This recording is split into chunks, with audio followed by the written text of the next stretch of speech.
If you live in another country and you want to work abroad, I need you to know this one reality. You could be the most hardworking person in the world, the most driven, the most ambitious, but if you don't have this one thing, unfortunately, your international job search is going to be demoralizing and ultimately unsuccessful. I know that this might sound harsh, but it's the harsh reality, and that's why I created this video, to save you so much time, energy, and effort so that you can do your international search in the most fruitful way without wasting your time trying to dive into things before it's too early or if it's not the right thing to do. So before I get into that, if you're new here, welcome. Please do subscribe. If you're into up-leveling yourself and taking your career to the next level, this is where you need to be. My name is Dels. I'm a lawyer, international business strategist, and also a career coach who helps ambitious people to pivot into successful careers that they love anywhere in the world. So if you're already subscribed, thank you so much for joining us today. And like I said, if you're new, please like, comment, subscribe, share, show all of the love, and I'm going to dive right into it right now. Okay, like I said, I don't want to be the bringer of bad news, but I have so many people reaching out to me all the time, and the reality is that I can't help all of them. But one thing that I've noticed is that a lot of people haven't actually examined what they bring to the table before they start pitching themselves and going hard for these really competitive jobs abroad. Let's take a step back. Every one of us wants to live a good life, right? Every one of us wants to be paid well and everything. But you have to think about it from the other side of the table as well. What are you bringing to this company to help them achieve their commercial goals? Especially if you're looking to move to a country where, for example, the job market is so competitive. You need to prove to this company that you're bringing something to the table that no one locally in their region is bringing. And that's why the most important thing that you need to have is experience and skills to leverage. You can combine all of these things into the category of skills, but let me break down why that's important. It's not that these companies don't want to hire you, but they have lots of other fantastic people that they could be looking into as well. And it's actually an immigration requirement for many countries for them to show that, hey, if you want to bring someone into this country and offer them a visa or whatever, you need to demonstrate to us that you couldn't find anyone locally to really meet the needs of this job that you are offering. Because think about it, some of the local people in that country don't even have jobs. So it is a big thing for them to hire someone from overseas. And if you want to make sure that you stand the best chance of landing the jobs that you want, you really need to look at what you're bringing to the table. The reality is some of us want to jump before we can even walk, but again, look at yourself and say, what kind of skills do I have? Is what I have really in demand? If not, do I need to upskill? I know that it's very, very difficult, and I know that I'm talking from a privileged perspective, but let me tell you something. Yes, I do have a British passport, and definitely that makes it easier for me to get access and transition into some places, but it's also not that easy because I can't just send my CV and say, hey guys, this is me, you need to hire me because I'm fantastic. I need to show and demonstrate that I am bringing, a bunch of things to the table. For me specifically, that's a combination of my legal background, my business skills, my tech knowledge, and all of these things I have strategically done to make myself always competitive, even in the region where I live. And I see many people sending me their CVs, for example, and they're fresh graduates. Of course, try your best to get this graduate job abroad, but really and truly, please, please, please, if you know that you want to go far in your career and you want to continue working in a professional capacity, try and get as much local experience as you can first. And that's the reason why in the Career Game Changer program, we actually encourage people to apply. It's not even an encouragement, it's a requirement. You have to apply if you want to work with me because you need to have a foundation. You don't need to have all of the experience. You don't need to have 10 years of experience. And oftentimes we show people how to apply for jobs that, for example, require 5 years of experience, but you have 3 years of experience, because what you would have done, and which is what I encourage everyone who wants to work abroad to do, is amplify your skills.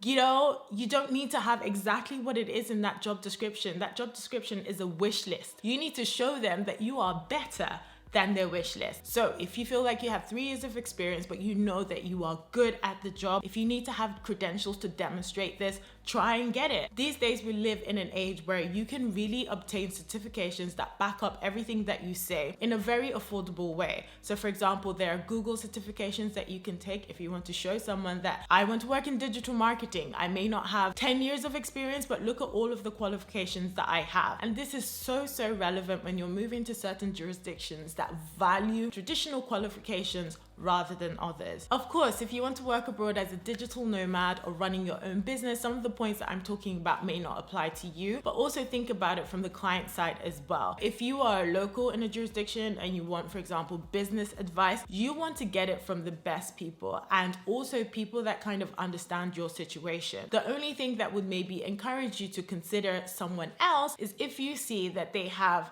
a whole set of skills that you didn't know that you even wanted, right? It's something that could help you elevate your business or satisfy whatever need that you have. And this is why it's incredibly important for you to be very competitive. I really don't want to sound like a Debbie Downer in this situation, but if you don't have professional qualifications, for example, and you want to have these types of professional careers internationally, then you have to unfortunately spend the time to get those qualifications. And actually, it's not unfortunate. You are investing in yourself right now for something that is inevitably going to pay off in the future. And it may not actually be that you're going to get a job in the end. It could be that you doing this extra education, you're like, hey, I enjoy this. I'm learning so much. I actually don't want to do a 9-to-5. I'm going to set up my own business. I'm going to try and see if I can leverage that or use that into working abroad. Maybe I can start off as a digital nomad, build a business, and then get my own visa, blah, blah, blah. I'm telling you guys this as someone who, when I was actively trying to get a job before, when I just graduated from uni, honestly, I cannot tell you how many people ghosted me. I have been,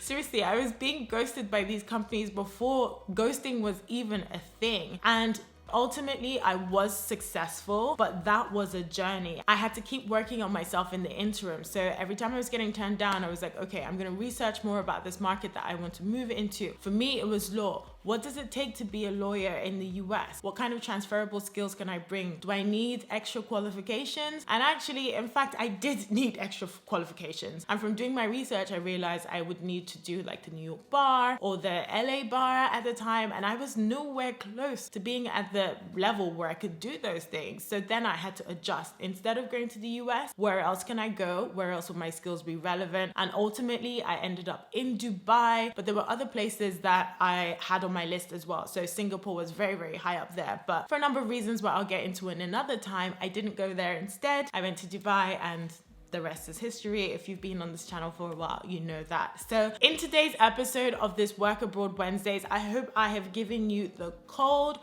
hard truth, but it's not meant to make you feel down or depleted. It's meant to invigorate you to look at what you have right now, the skills that you're bringing to the table, the types of jobs that you want. Look at the people in that market. What do they have? How can you stand out from them? How could you convince recruiters to take a chance on you? And look beyond the fact that you live in another country to actually see that you could be bringing so much value to the role that you're going for. If you want to know how to do this, I am going to be hosting an exclusive and advanced private training, like I said, targeted towards mid to higher level career professionals who want to leverage their experience and translate that into working abroad, into a career that they love. So the details of that are going to be in the description box. I'm currently working on it, but if you watch this video later, you might be able to apply and get an invitation to watch the replay or attend live whenever it is that you watch. Thank you guys so much for watching. Let me know your thoughts. If you want to work abroad, where is that? Let me know the country, pop it in the description box below. If you've had any challenges as well, like let's brainstorm, pop them below. I know that one of the hardest things is people saying that they keep getting ghosted. I hope I've given you some clarity as to why. You probably just haven't convinced them to actually take a chance on you, because all they see when they look at your profile is perhaps that you don't have enough experience or you live somewhere where it might be harder for you to get a visa. And if the latter is your situation,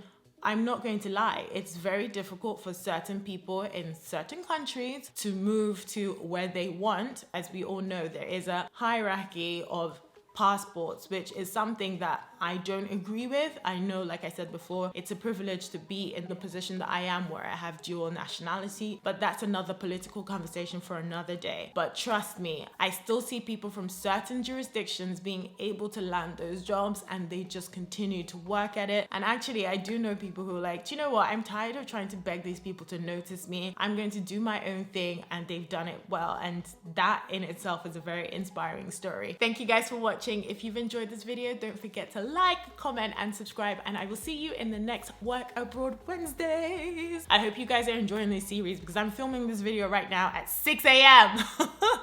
Thanks for watching. Bye.